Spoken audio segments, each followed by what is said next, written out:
मुनेश के विवाह को 2 साल हो चुके थे। बहुत खुशहाल ससुराल था। ससुराल में पति, सास, ससुर और एक ननद थी जिसकी शादी हो चुकी थी। सभी मुनेश को बहुत प्यार करते थे। मुनेश खुद को बहुत खुशकिस्मत समझती जो उसका इतना अच्छा घर मिला। हर काम में मुनेश की राय बहुत अहमियत रखती थी। एक दिन अचानक मुनेश की तबीयत खराब हुई तो उसको अस्पताल ले जाया गया, जहां से वापस आकर सबको खुशखबरी सुनाई गई। मुनेश माँ बनने वाली थी। घर में हर कोई नाच रहा था। इतने सालों बाद घर में खुशी जो आने वाली थी। उसकी ननद कोमल को जब यह खुशखबरी दी गई तो भागी भागी चली आई। एक ही शहर में ससुराल का होने का बड़ा लाभ यही होता है। आते ही कोमल ने मुनेश को गले लगा लिया और ढेर सारा प्यार भरा आशीर्वाद देते हुए बोली, भाभी दिल खुश कर दिया आपने। बहुत समय बाद कोई नन्हा मुन्ना आएगा घर में। सब मुनेश की बलैया ले रहे थे। इसके बाद सब मुनेश को बहुत ध्यान रखते थे। उसके खाने पीने का, आराम का, मेडिसिन का, एक्सरसाइज का, मेवे फल सब खिलाते। साथ ही आधी रात को भी मन करता कुछ खाने पीने का, कहीं घूमने का, पति राजेश सब पूरा करता, क्योंकि राजेश के मम्मी पापा ने उसको बोल रखा था कि ऐसे समय मूड स्विंग होता है, व्यवहार बदलता रहता है, इसलिए नाराज कभी मत होना। अगर मुनेश गुस्सा भी करे तो इग्नोर कर देना। हमेशा ऐसे रहना जिससे मुनेश अपने दिल की बात तुमसे कह पाने में कभी भी संकोच ना करे। पूरे 9 महीने बाद मुनेश ने जुड़वा बच्चों को जन्म दिया।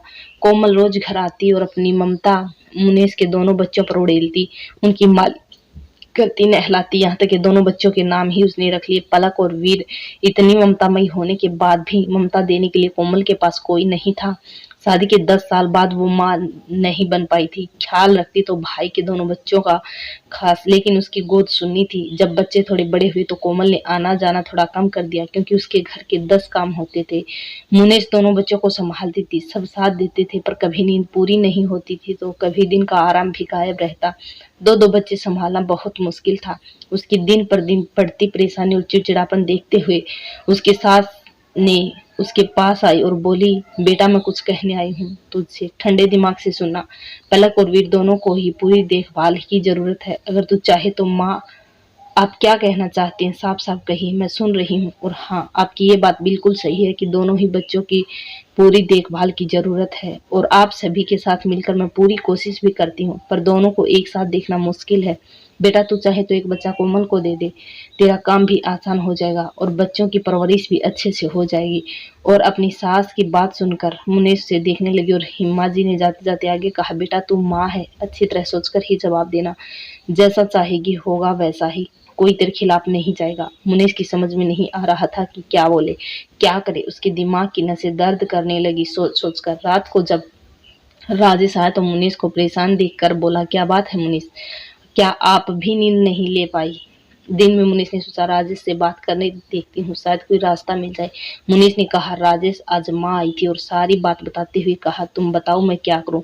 राजेश ने कुछ पल मुनीष को देखा, फिर कहा, मुनीष गलत तो कुछ भी नहीं है इसमें। फिर कोमल ने हमेशा मेरा साथ दिया और तुम्हारा भी ख्याल रखा। माँ की कमी ही पूरी नहीं हो पाई उसकी, पर क्योंकि तुम माँ हो, आखिर निर्णय तुम्हारा ही होगा, जैसा मन करे वैसा ही करना, किसी भी तरह का प्रेशर मत लेना। पूरी रात सोचती रही, फिर उसने कोमल को फोन किया, दीदी आप आ सकती हो? कोमल घबरा गई। मुनेश के फोन से उसने पूछा, भाभी पलक और वीर ठीक तो है? हाँ दीदी दोनों ठीक हैं, बस आप कुछ कहना है। ठीक है भाभी आती हूँ, कहकर फोन रख दिया। कोमल ने अपने घर में बताया और जल्दी से तैयार होकर घर पहुंच गई। मुनेश आगे बढ़ी और अपनी नंद को गले लगाते हुए बोली, दीदी आप बहुत अच्छी हैं, हमेशा छोटी बहन जैसा प्यार करती हैं, क्या मेरे वीर को आप अपनी गोद दे सकती हैं? कोमल हक्का बक्का रहकर बोली, मतलब दीदी ईश्वर ने मुझे जुड़वा बच्चे शायद इसलिए ही दिए हैं जिससे आपकी भी गोद भर जाए। क्या आप मेरे वीर की यशोदा मैया बनेगी? भाभी आप ऐसा कैसे कह सकती हैं, आप सच कह रही हैं? कांपते स्वर में कोमल बोली। उसको मेरे कानों पर भरोसा नहीं हो रहा था। फिर अचानक से मुनीष को गले लगाकर रो पड़ी, भाभी कलेजे का टुकड़ा बनाकर रखूंगी, कभी माँ की कमी महसूस नहीं होने दूंगी। बहुत बहुत धन्यवाद आपका। कोमल खुशी खुशी वीर को लेकर चली गई। कोमल हफ्ते में 3-4 बार वीर को अपने मायके लेकर आती थी। 4 साल बीत गए। एक रात पलक की तबीयत बहुत खराब हुई, बहुत इलाज करवाया, पर 3 दिन बाद ही मुनेश की गोद उजड़ गई। कोमल रोज आती पर अब वीर को साथ नहीं लाती। पलक की मौत के 7वें दिन जब मुनेश को थोड़ा होश आया तो उसने अपने आसपास देखा। फिर कोमल से पूछा, दीदी वीर कहाँ है, उसको नहीं लाई क्या? वो भाभी भाभी के वीर स्कूल गया है, कावेरी हचकचाकर बोली। पर दीदी आज तो संडे है। मुनेश ने टोका तो कोमल को ऐसा लगा जैसे उसकी कोई चोरी पकड़ी गई हो। मुनेश ने कोमल को गौर से देखते हुए कहा, दीदी माँ बनकर नहीं तो मामी बनकर तो उसको गले लगा सकती हूँ ना। पत्थर दिल नहीं हूँ जो एक माँ से उसका बच्चा छीन लूं। मेरी खुद की गोद उजड़ गई तो मैं आपकी गोद कैसे उजाड़ सकती हूँ। बोलते बोलते हिचकियां बंद गई थी मुनेश की। कोमल मुनेश की बात सुन शर्मिंदा हो गई। रोते रोते कोमल ने कहा, मुझे माफ कर दो भाभी, मैं डर गई थी। किसी तरह की हिम्मत नहीं है मुझ में, मैं अभी लाती हूँ वीर को। मुझे माफ कर दो भाभी, ईश्वर इतना निर्दयी नहीं हो सकता। वो आपकी गोद जल्दी ही भरेगा भाभी। राजेश दोनों मुनेश को देख रहे थे कि इतने बड़े दुख के बाद भी विचलित नहीं हुई। सही मायने में माँ थी मुनेश और उसने अपना कर्तव्य भी निभाया। धन्यवाद दोस्तों। वीडियो पसंद आई हो तो लाइक करें, चैनल को सब्सक्राइब करें।